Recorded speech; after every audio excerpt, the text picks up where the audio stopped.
On today's episode of Anime Afterthought, The God of High School Episode 6, Fear 6. Finally, they are pushing the narrative forward. I mean, yes, God of High School has been fucking amazing. The fights are ridiculous. They are fluid, dynamic, and oh my god, the choreography is just fucking amazing. The first few episodes focus primarily on the fights, giving us a glimpse of what to expect coming up. The following took the opportunity to develop our characters, both in terms of unraveling their backstory as well as progressing their personalities. But episode 6 seems dead set on expanding the world building, yes, finally giving us some substance to sink our teeth into. But I'm still left with one lingering question. Why? Now, last we left off, we were given season finale quality animation before we even hit midway. I mean, Mori versus Daewi was fucking amazing. It did such a superb job of showing not only the physical but the emotional climax of our first arc. But in the end, it's glaringly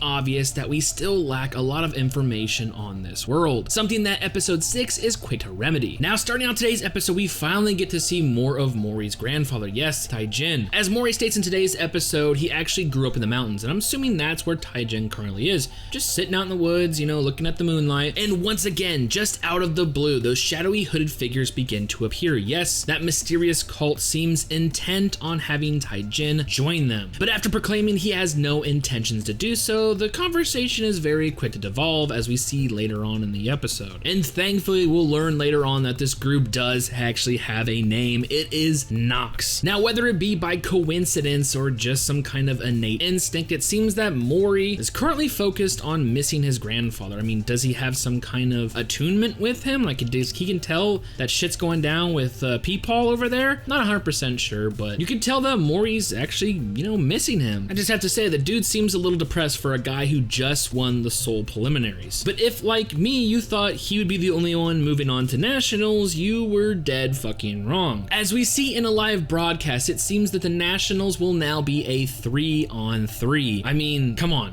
Did anyone else kind of see that coming? I mean, whether it be through a rule change or something else, maybe as a substitute, whatever, we knew that Mira and Daewi were not going to get just tossed aside. Fuck, if we had 5 main characters, it'd probably be a 5-on-5 battle royale type shit or something. I mean, they even like to pretend that Mira wasn't going to be involved. They give her this little battle between her and, what was it, Jahi, and that lasted all of 2 fucking seconds. I mean, duh. No offense to you, dude. It looked like you had some killer fucking moves, but I mean, is this what you consider plot armor? I don't know. But of course, this makes Mori overly ecstatic, but it does leave you wonder, like, why change the rules at this time? Well, besides, you know, to push the narrative forward, still holding on to our 3 main trio, it seems that Mugen does actually have a reason. It seems there is an abundance of talent, especially with these 3, but it seems other teams as well. It makes sense to have them participate, more and more people to, you know, expand their abilities. Once again, I question why, but I digress. We have more to go over as Mugen is setting other plans in motion. It's time to call out the 6. Now, while his introduction between the webtoon and the anime differ greatly, it seems he was on a destined path to finally meet Mori. Yes, the first of the 6 we are introduced to is Bong Xiong, or Bong Chim, as we see it later on in the episode. Let me know what's going on with that one. But anyway, this interesting one-armed man, also referred to as the Divine Doctor of the 6th, seems to be up on his knowledge regarding Mori. Yes, he knows about Taijin, that he is Mori's grandfather, as well as him eating the sage fruit, something that actually has a direct relationship between Mori and Bong Xiong in the actual webtoon, which I prefer the introduction that way anyways. And it definitely seems this old man has done his homework when it comes to Mori, and as well he should, especially if he proclaims he's gonna make him his student. Now, remember when I was talking about the little interaction between Taijin and Knox earlier on in the video, and how I said it would quickly devolve? Yeah, we see the results of how a conversation like that breaks down. First and foremost, Grandpa Taijin is a fucking monster. Not only is he able to dispatch a large number of knocks, he's also able to devastate and alter the landscape with a single fucking kick. And once again, we are witnessing that stand-esque power as the red hooded figure, who I assuming at this point is actually the leader of Knox. I mean, not a large jump in conclusion, but meh, been wrong before. Anyways, he summons a giant fucking sword that pierces the sky. My god, what the fuck is going on? Now, at this point, the situation seems like one of those things where it's like, well, if Knox can't have you, no one will, and decides just to off him, but seems counterintuitive. Like, anytime that happens in a movie series or whatever, like, dude, the point was to recruit, not to kill, so why you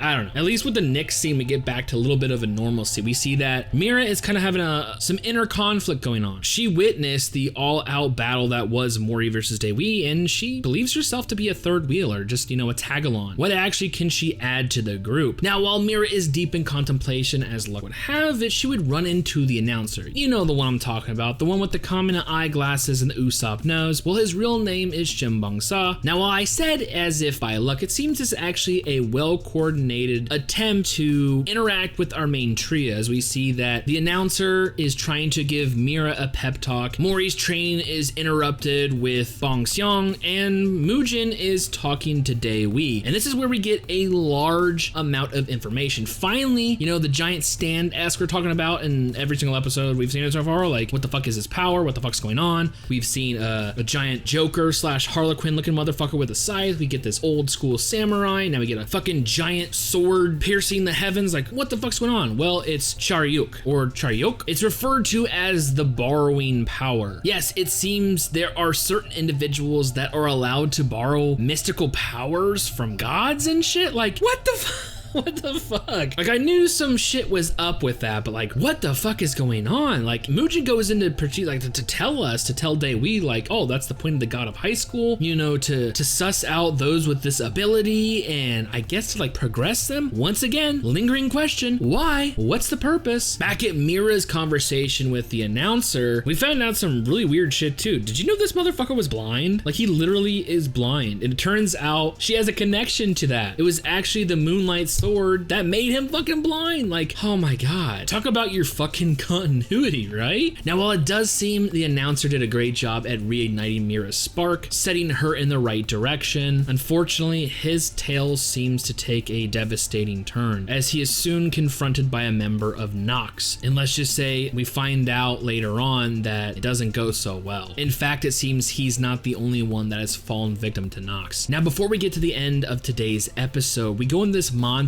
introducing more of our characters. We see a couple of them are familiar faces, including the long teal-haired dude who seems to have the ability to open a giant mouth in the fucking ground with like razor sharp teeth. Yeah, definitely don't want to get swallowed up by that motherfucker. Not to mention the hooded dude that was kind of smirking the same episode has some kind of fire ability. Kind of knew that since it shows it on the poster, but whatever. We see them go toe-to-toe and that they're actually previous acquaintances. We're also given a glimpse of other contenders heading to nationals. Definitely a couple that stand out. There seems to be another swordswoman, or at least a weapons woman. We see a red hair woman with glasses who seems to be carrying some, I'm assuming it's a sword. That'd be pretty fucking interesting to set Mira up a nice rival. And another character seems to be a descendant of actually one of the members of the Six. Like, not only are we doing this montage of all these contenders, for the God of High School Nationals, but we're also given a glimpse of all of the members of the Six. We see Jeon Jae-sun, the Great Magician, Xiao Bao-yang, the Hulk, Kim Du-shik, the Lone Shark. We already know the Divine Doctor, and it seems that Mujin is also a member referred to as the Tiger Club, but the most interesting one is a single silhouette of a woman referred to as Rebirth, Kim Eung-yeol. And once again, this whole montage reaffirms my curiosity into this group. What is the Six? What's their purpose? What exactly is their relationship with this tournament? We know that Mujin is in charge, but once again, what's its purpose besides just progressing? We know what the purpose is, but why? Why do they want to progress these people, as Mujin put it? Now, it seems today is the first day of nationals, and Mr. Sleepyhead, Mr. Mori, seems to have a need for an AM wake-up call in the form of Mira and Daewi just showing up at his fucking doorstep. We get some weird information in this interaction.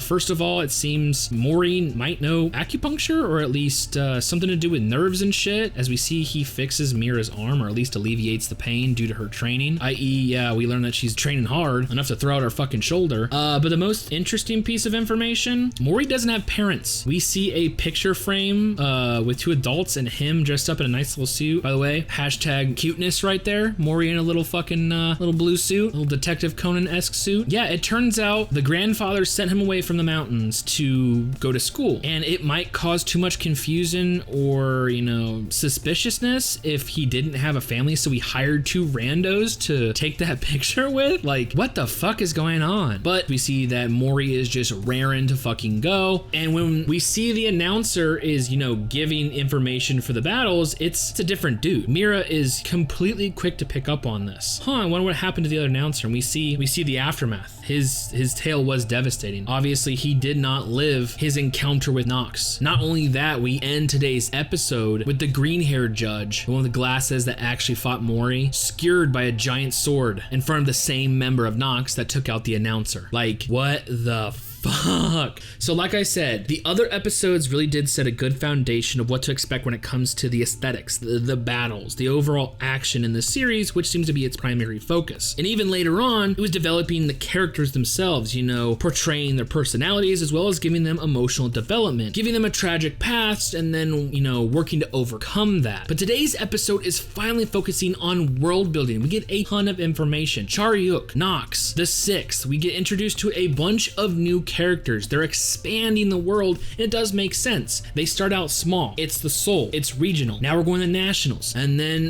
continental, and then international. Like, you can see that this world has the potential to truly grow just by showing what it did in today's episode. I mean, my God, the concept alone are still just so intriguing. The Charyeok, like borrowing the power of the gods. The god of high school is used to progress and influence the quote-unquote tiger cubs. Knox as well seems determined to do something. Like, I'm not 100% sure what's going on, and that's why I'm still left with that lingering question. Why? Why is all this going on? There has to be something, you know, pushing these forces the way they're going. I just don't know, but I'm super fucking excited to find out. Like I said, they really did push the narrative forward by still giving us action. We were given glimpses into, you know, these little bits and pieces. Like, today was a great episode. It's a perfect definition of an info bomb. Like, going forward, much like Mira's resolve, my desire to see this story unfold has been reignited. Like, talk about adding gas to a fucking fire, man. I am just overly excited to see what comes next. Like, there's so many concepts introduced in today's episode, and I want to see how they unravel, how they intertwine, how they interact. And I still want to know why. Why is all this happening? So with all that being said, and more God of High School next week, I honestly cannot wait for future episodes.